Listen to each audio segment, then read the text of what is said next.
नमस्कार मित्रों, पिछले कार्यक्रमों में हमने कुंभ लग्न के लिए प्रथम भाव से लेकर षष्ठ भाव तक क्या फलित उत्पन्न होंगे, इसके पीछे क्या तर्क है, क्या लॉजिक है, इसको समझा है। इस कार्यक्रम में हम सप्तम से लेकर नवम भाव तक सूर्य के क्या फलित उत्पन्न होंगे, इसके पीछे क्या तर्क है, क्या लॉजिक है, इसको समझेंगे। कुंभ लग्न के लिए सप्तम भाव में 5 आंकड़ा आता है, यानी सिंह राशि आती है। फलित देखने के लिए हमने समझा ही है कि सबसे पहले कारकत्व से फलित देखना है, उसके बाद भाव स्थिति से, उसके बाद भावेशत्व से और उसके बाद दृष्टियोग से। हम 4 तरह से फलित देखते हैं। तो चलिए शुरू करते हैं। पहले कारकत्व से सूर्य क्या फलित देंगे। सप्तम भाव में सूर्य बैठे हैं, खुद की राशि में बैठे हैं, इस कारण सूर्य को राशि बल प्राप्त है। अब भाव बल देखना है तो यह सप्तम भाव केंद्र भावों में से आता है, इस कारण सूर्य को भाव बल प्राप्त है। अब सूर्य को राशि बल प्राप्त है, भाव बल प्राप्त है, इस कारण सूर्य अपने कारकत्व से देखी जाने वाली बातों में अच्छे फलित देंगे, शुभ फलित देंगे, इस बात का पता चलता है। यानी क्या फल देंगे, तो पिता का सौख्य सूर्य से देखा जाता है, पिता का सौख्य अच्छा मिलेगा, अधिकार अच्छा मिलेगा, राजसत्ता राजकृपा यानी गवर्नमेंट से लाभ होंगे, प्रयत्नवादी रहेगा तथा सामर्थ्य इसके अंदर अच्छा रहेगा, थोड़ा स्वाभिमानी रहेगा, उत्तम आरोग्य की प्राप्ति होगी, सामाजिक दर्जा अच्छा रहेगा। इन सभी मामलों में सूर्य अच्छे फलित दे रहे हैं। अब ये तो जाना कारकत्व से। अब भाव स्थिति से क्या बात पता चलती है। सूर्य बैठ गए हैं सप्तम भाव में, यहां पे राशि उनकी खुद ही की, इनको बल प्राप्त है। सप्तम भाव में सूर्य होने के कारण इस व्यक्ति को अच्छे जोड़ीदार की प्राप्ति होगी, स्वाभिमानी जोड़ीदार की प्राप्ति होगी। इसके जोड़ीदार का मायके का जो वातावरण है यह भी अमीर रहेगा, यह बात पता चलती है। यह अच्छे घराने से होगी, यह पता चलता है। यहां पे सूर्य स्वगृही है, यानी सप्तम भाव के स्वामी ये स्वयं है और सूर्य यहीं पर आकर बैठ गए, इस कारण इस भाव के लिए अच्छे फलित उत्पन्न करेंगे। इस कारण इस व्यक्ति को वैवाहिक सौख्य की अच्छी प्राप्ति होगी, वैवाहिक सौख्य अच्छा मिलेगा। इसके जोड़ीदार का स्वभाव यहां से दिखा जाता है, सूर्य को जोड़ दो, सूर्य से प्रयत्नवाद देखा जाता है, अहंकार देखा जाता है, इस कारण इस व्यक्ति के वैवाहिक जोड़ीदार के स्वभाव में प्रयत्नवाद रहेगा, अहंकार रहेगा, यह बात पता चलती है। ये तो जानना हमने भाव स्थिति से। भावेशत्व से क्या पता चलता है, तो सूर्य है ही इस भाव के स्वामी, इस कारण इस भाव के लिए पिछले ही फलित मिलेंगे, यानी वैवाहिक सौख्य अच्छा होगा, यह बात पता चलती है।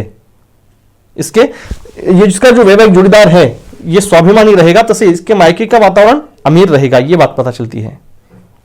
और क्या बात पता चलती है, तो दृष्टि योग से क्या फल मिलेगा। सूर्य सप्तम में रहकर प्रथम पर दृष्टि डाल रहे, प्रथम भाव में 11 आंकड़ा यानी कुंभ राशि है, यानी ये शनि के घर पर दृष्टि डाल रहे हैं। शनि के लिए सूर्य अच्छे फलित उत्पन्न करते हैं, इस कारण इस भाव के लिए अच्छे फलित देंगे। तो क्या देंगे, यहां से व्यक्तिमत्व देखते हैं। इस व्यक्तिमत्व को सूर्य से जो देखा जाता है उनसे जोड़ना है, यानी भाव से जो देखा जाता है उसे ग्रह से जो देखा जाता है उसके साथ जोड़ देना है। तो भाव से व्यक्तिमत्व देखते हैं, सूर्य से प्रयत्न, सामर्थ्य, अहंकार, इस कारण इस व्यक्ति के व्यक्तिमत्व में प्रयत्नवाद रहेगा, जो काम हाथ में लेगी वो पूरा करेगी जरूर, तथा इस व्यक्ति के व्यक्तिमत्व में सामर्थ्य रहेगा, ये व्यक्ति अहंकारी रहेगी, यानी थोड़ी पॉजिटिव साइड ले तो स्वाभिमानी रहेगी, ये बात पता चलती है। सूर्य अग्नि तत्व के ग्रह है, इस स्थान को देख रहे हैं, इस कारण ये व्यक्ति दिखने में पतली होगी तथा गालों पर लालिमा होगी। और एक बात है, राशि का भी प्रभाव होता है, तो यहां पर कुंभ राशि होने के कारण शनि को देखना पड़ेगा, नहीं तो यह व्यक्ति पतली नहीं होकर मोटी होगी, यह बात पता चलती है। लेकिन गालों पर लालिमा रहेगी, यह बात तो तय है। और क्या बातें पता चलती है, तो यहां पर कुंभ राशि है, इसका प्रभाव भी स्वभाव पर, व्यक्तिमत्व पर रहेगा, इस कारण यह व्यक्ति शांत रहेगी, बुद्धिमान रहेगी। यह वायु तत्व की राशि है, इस कारण बुद्धिमान रहेगी। ये सारी बातें इसके व्यक्तिमत्व में होंगी। और एक बात है, सप्तम भाव में रहकर सूर्य प्रथम भाव को देख रहे हैं, यानी वैवाहिक जोड़ीदार के स्वभाव के स्थान पर बैठकर खुद के स्वभाव के स्थान को देख रहे हैं, इस कारण इसके वैवाहिक जोड़ीदार के स्वभाव में और इसके स्वभाव में तालमेल रहेगा, यह बात पता चलती है। अब ये तो हुई दृष्टियोग से बात, हमने कारकत्व से जाना, भाव स्थिति से जाना, भावेशत्व से जाना और दृष्टियोग से भी जाना। अब आगे चलते हैं अष्टम भाव की ओर। अगर सूर्य अष्टम भाव में बैठ गए तो क्या फल देंगे, फिर हमें वही सूत्र आजमाना है, कारकत्व से फलित देखना है कि कारकत्व से क्या देंगे। तो सूर्य की राशि देखना जरूरी है। यहां पे 6 आंकड़ा है, यानी कन्या राशि है, कन्या राशि यानी बुध की राशि है। बुध के साथ सूर्य के ना मित्रत्व के संबंध है ना शत्रुत्व के, इस कारण ये यहां पर मध्यम फलित देंगे, इनको मध्यम राशि बल प्राप्त है। अब मध्यम राशि बल प्राप्त है, भाव बल की अगर बात करें तो ये अष्टम भाव है, घात स्थानों में से एक है, ये मृत्यु का स्थान है, इस कारण सूर्य को यहां पर भावबल प्राप्त नहीं होता, भावबल नहीं है, राशिबल मध्यम है। इस कारण इनके कारकत्व से जो बातें जानी जाती है इनके बारे में कमी देखने को मिलेगी, यानी पिता के सौख्य के मामले में, अधिकार योग के मामले में, राजकृपा के मामले में, गवर्नमेंट से मिलने वाले सम्मान, पैसे, इनके मामले में, प्रयत्नवाद के मामले में तथा अहंकार के मामले में, सामाजिक दर्जा के मामले में, आरोग्य के मामले में कमी देखने को मिलेगी। यह हुई कारकत्व से जानी गई बातें। अब भाव स्थिति से क्या पता चलता है, सूर्य अष्टम भाव में स्थित है, बुध के स्थान पर स्थित है, क्योंकि यहां पर बुध की राशि है तो अष्टम भाव के स्वामी बुध हुए, और यहां पर सूर्य न मित्र है न शत्रु है बुध के, इस कारण यहां पे मध्यम फलित उत्पन्न करेंगे। किन मामलों में? तुम अष्टम स्थान से मृत्यु देखते हैं, इस कारण मृत्यु के मामले में यह मध्यम फलित उत्पन्न कर रहे हैं। इस कारण ये जो व्यक्ति है ये इसको लंबी आयु नहीं प्राप्त होगी तथा अल्पायु भी नहीं होगा, यह मध्यायु होगा, यह बात पता चलती है। और क्या बातें पता चलती है? अष्टम स्थान से गुप्त विद्याएं वगैरह देखी जाती है। सूर्य आध्यात्मिक ग्रह है, धार्मिक ग्रह है, इस कारण ये जो व्यक्ति है ये इन विद्याओं पर विश्वास रखने वाला होगा, ज्योतिष शास्त्र पर विश्वास रखने वाला होगा तथा अन्य गुप्त विद्याओं पर, तंत्र विद्याओं पर विश्वास रखने वाला होगा। सूर्य को बल प्राप्त नहीं है, इस कारण इसकी साधनाएं करेगा या नहीं ये देखने के लिए और योग देखने जरूरी है, लेकिन यहां पर विश्वास रखेगा, यही बात पता चलती है। गुप्त धन का ये स्थान है, यहां पर सूर्य आ गए, या वसीयत से मिलने वाला धन स्थान से देखते हैं, यहां पर सूर्य आ गए, जोड़ दो, यहां से वसीयत से मिलने वाला धन देखते हैं, सूर्य से पिता के कारक है सूर्य, तो इनको पिता का धन की प्राप्ति होगी, यानी पैतृक संपत्ति अच्छी प्राप्त होगी, ये यहां के सूर्य से पता चलता है। और क्या बातें पता चलती है? तो ये तो जान लिया हमने अष्टम भाव से, यानी भाव स्थिति से। अब भावेशत्व से क्या पता चलता है देखते हैं। सूर्य सप्तम भाव के स्वामी है, सप्तम भाव के स्वामी होकर वो अष्टम भाव में आगे, क्या फलित मिलेगा? जोड़ना मात्र है। सप्तम भाव से जो देखा जाता है उसे अष्टम भाव से जो देखा जाता है उसके साथ जोड़ना मात्र है। सप्तम भाव से वैवाहिक सौख्य देखते हैं और अष्टम भाव से मृत्यु, इस कारण अगर इसको जोड़ा जाए तो वैवाहिक सौख्य की मृत्यु यही फलित मिलता है।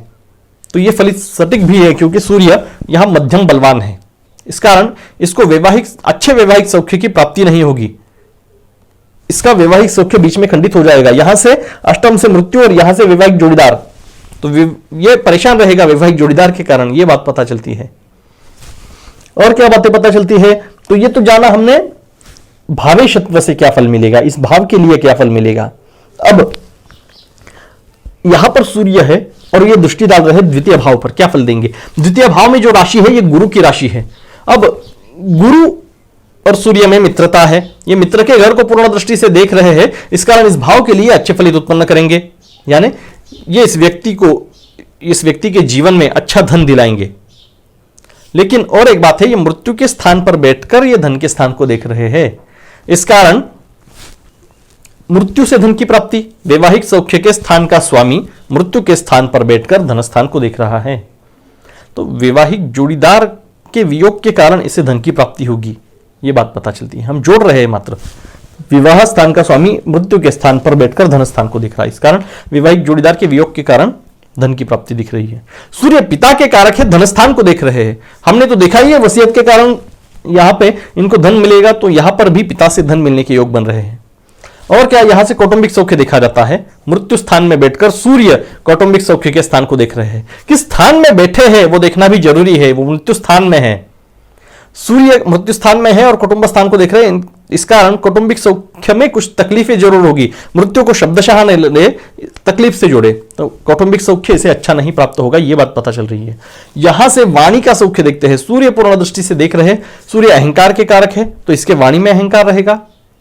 वाणी की मृत्यु हो गई ऐसी बात नहीं है, यहां पे उसके लिए कारक बुध देखना भी जरूरी है, तो योग की पुष्टि होगी, लेकिन वाणी में अहंकार रहेगा, यह बात तो पता चलती है। अब ये तो ले जान लिया दृष्टि योग से, अब चलते हैं आगे नवम भाव की ओर। अगर कुंभ लग्न के लिए नवम भाव में सूर्य बैठ गए तो क्या फलित देंगे? सबसे पहले कारकत्व से जानते हैं फलित क्या उत्पन्न करेंगे। सूर्य की यह राशि देखना जरूरी है, यह तुला राशि में है। यहां पे तुला राशि में सूर्य नीच के माने गए हैं, यानी सबसे कम बल इन्हें तुला राशि में प्राप्त होता है, इस कारण यह बलहीन है। अब सूर्य राशि बल से बलहीन है, भाव बल की अगर बात करें तो यह नवम भाव है, भाग्य भाव है, कौन भावों में से एक भाव है, इस कारण सूर्य यहां पर भाव बली है। अब भाव बली है, कारक ग्रह है स्थान के, तो यहां पर भाव बली है और राशि बल बिल्कुल ही नहीं है, इस कारण इनके कारकत्व में कमी देखी जाएगी, क्योंकि बलहीन पूर्ण बलहीन है तुला राशि में। तो पिता के सौख्य के मामले में या अधिकार योग के मामले में, राजकृपा राज सम्मान के मामले में, प्रयत्नवाद के मामले में, अंदरूनी सामर्थ्य के मामले में, अहंकार, स्वाभिमान, सामाजिक दर्जा तथा आरोग्य, इन सभी मामलों में थोड़ी कमी देखी जाएगी। अब ये तो जाना कारकत्व से, अब भाव स्थिति से क्या पता चलता है? सूर्य नवम भाव में बैठे हैं, क्या फलित उत्पन्न होगा? नवम भाव से भाग्य देखते हैं और सूर्य को उससे जोड़ना है भाग्य से, तो कैसे जोड़ेंगे? तो सूर्य गवर्नमेंट के कारक है, गवर्नमेंट से भाग्य में प्राप्ति होगी, गवर्नमेंट तथा अधिकार के कारक है, तो इस योग की वहां पे प्राप्ति होगी। ये तो प्रथम दर्शन में दिख रहा है कि सूर्य राजकृपा के कारक है, नवम भाव में भाग्य में बैठ गए, हम जोड़ रहे हैं, राजा से भाग्य की प्राप्ति होगी, ये बात यहां पे पता चल रही है। लेकिन सूर्य राशि बल से बलवान नहीं है, इस कारण इसमें भी कमी आएगी। इसका स्तर बहुत ही निचला रहेगा। राज्य कृपा तो प्राप्त होगी लेकिन कम स्तर रहेगा। सूर्य अधिकार के कारक है लेकिन यहां पर अधिकार में भी कमी देखी जाएगी। सूर्य पिता के कारक है, स्थान में आकर बैठ गए लेकिन नीच के है। क्या बात पता चलती? पिता से भाग्य की प्राप्ति यह तो फल होता है लेकिन इसमें भी कमी देखी जाएगी। सूर्य बलहीन है यहां पर। और क्या बात पता चलती है? प्रयत्नवाद, सामर्थ्य, अहंकार, इनके मामलों में भी यहां पर कमी देखी जाएगी क्योंकि सूर्य यहां पर बलहीन बैठे हुए हैं। यहां से सामाजिक दर्जा देखा जाता है, भाग्य से प्राप्त होने वाला सामाजिक दर्जा, तो इसमें कमी देखी जाएगी। ये जो व्यक्ति है ये सामान्य स्तर की रहेगी, ये यहां से पता चलता है। यहां से धार्मिकता देखी जाती है, सूर्य धार्मिक ग्रह है तो ये व्यक्ति धार्मिक तो होगी लेकिन बल सूर्य को नहीं है, इस कारण धार्मिकता में कमी यानी थोड़ा दंभ होने की संभावना यहां पर ज्यादा बनती है। अब ये तो जान लिया हमने भाव स्थिति से। भावेशत्व से क्या पता चलता है? सूर्य सप्तम भाव के स्वामी है। अब सप्तम भाव के स्वामी आगे नवम भाव में क्या करना है? जोड़ना मात्र है। सप्तम भाव से जो देखा जाता है उसे नवम भाव से जो देखा जाता है उसके साथ जोड़ना है। तो सप्तम भाव से वैवाहिक सौख्य देखते हैं, वैवाहिक जोड़ीदार देखते हैं, और नवम भाव से भाग्य वगैरह देखते हैं। तो वैवाहिक जोड़ीदार से भाग्य की प्राप्ति, यह बात तो सही है लेकिन सूर्य यहां पे बलहीन होने के कारण इसमें भी कमी आएगी। यहां से अगर गिने सप्तम भाव से तो ये तीसरा भाव आता है, यानी सप्तम भाव को प्रथम मानकर गिने तो 1, 2 और 3, ये तीसरा भाव आता है।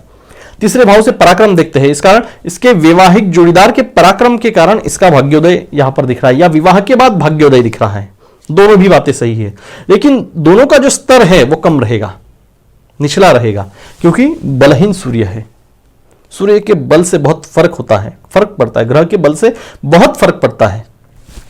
और क्या फलित प्राप्त होगा? यहां पर बैठे हुए सूर्य पूर्ण दृष्टि से तृतीय भाव को देख रहे हैं। इसका तो एक फलित यह होना चाहिए कि ये पराक्रम भाव, पराक्रम देखते हैं तृतीय भाव से, और यहां पर सूर्य की मित्र ग्रह की राशि है यानी तृतीय भाव के स्वामी मंगल है। अब मित्र के घर को ये पूर्ण दृष्टि से देख रहे हैं, इस कारण ये पराक्रमी होने चाहिए क्योंकि सूर्य की दृष्टि है, सूर्य सामर्थ्यशाली है, प्रयत्नवादी है, इस कारण ये पराक्रमी तथा कर्तृत्ववान होने चाहिए। लेकिन सूर्य की दृष्टि में भी बलहीनता है क्योंकि सूर्य नीच की राशि में है। बलहीन सूर्य स्थान को देख रहे हैं, इस कारण दृष्टि में भी बल नहीं है, इस कारण इसके कर्तृत्व में तथा पराक्रम में कमी आएगी। हाँ, हालांकि ये जो कर्तृत्व दिखाएंगे राजकृपा यानी गवर्नमेंट से रिलेटेड, लेकिन ये अधिकारी योग तक नहीं पहुंच पाएंगे, इनका स्तर निचला रहेगा।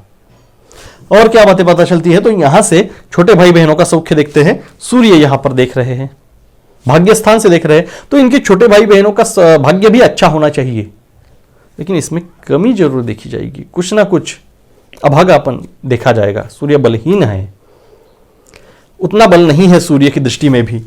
यहां पर छोटे भाई बहनों से इनके संबंध जरूर अच्छे होंगे तथा भाग्य स्थान से ये छोटे भाई बहनों के स्थान को देख रहे हैं, इस कारण तथा इस भाव से गिने, तृतीय भाव को प्रथम मानकर गिने तो ये सातवां आता है, इस कारण सातवें भाव से भागीदारी देखते हैं, तो इसके भाग्य में इसके छोटे भाई बहन भागीदार होंगे, ये बात यहां से पता चलती है। और क्या पता चलता है? तो तृतीय भाव से छोटी यात्राएं वगैरह देखी जाती है। धर्म के स्थान पर बैठकर सूर्य छोटी यात्राओं के स्थान को देख रहा है, इस कारण इस व्यक्ति की छोटी यात्राएं होंगी। किस संबंध में? तो धर्म के संबंध में। ये जो स्थान है नवम भाव, यहां से धार्मिकता देखी जाती है। सूर्य धार्मिक ग्रह है यानी धार्मिक ग्रह धार्मिक स्थान पर बैठ गए, इस कारण ये व्यक्ति धार्मिक होगी, धर्म कर्म पर श्रद्धा रखने वाली होगी तथा उस क्षेत्र में भी पराक्रम दिखाएगी यानी धर्म कर्म करने वाली होगी, ये बात पता चलती है। कई सारी बातें हैं जोड़कर हम जान सकते हैं, हमें सिर्फ बेसिक बातें पता होना चाहिए। ग्रह से क्या क्या देखा जाता है यानी ग्रह किन बातों के कारक है तथा भावों से और क्या क्या देखा जाता है, और इन सबको मिलाना मात्र है। यानी ग्रह के कारकत्व से क्या फल मिलेगा, उसकी भाव स्थिति से क्या फल मिलेगा, उसके भावेशत्व से जिस भाव का स्वामी है उसका स्वामी होकर कुंडली में कहां बैठा है, इसकी जोड़ लगाकर उससे क्या फलित मिलेगा तथा दृष्टियोग से क्या फलित मिलेगा, इसका अनुमान लगाकर सटीक फल तक पहुंचना होता है। अगले कार्यक्रम में दशम से लेकर द्वादश भाव तक कुंभ लग्न के लिए सूर्य क्या फलित उत्पन्न करेंगे, इसको देखेंगे। अभी तक अगर चैनल को सब्सक्राइब नहीं किया है तो सब्सक्राइब का बटन जरूर दबाइएगा। आज के लिए इतना ही, नमस्कार।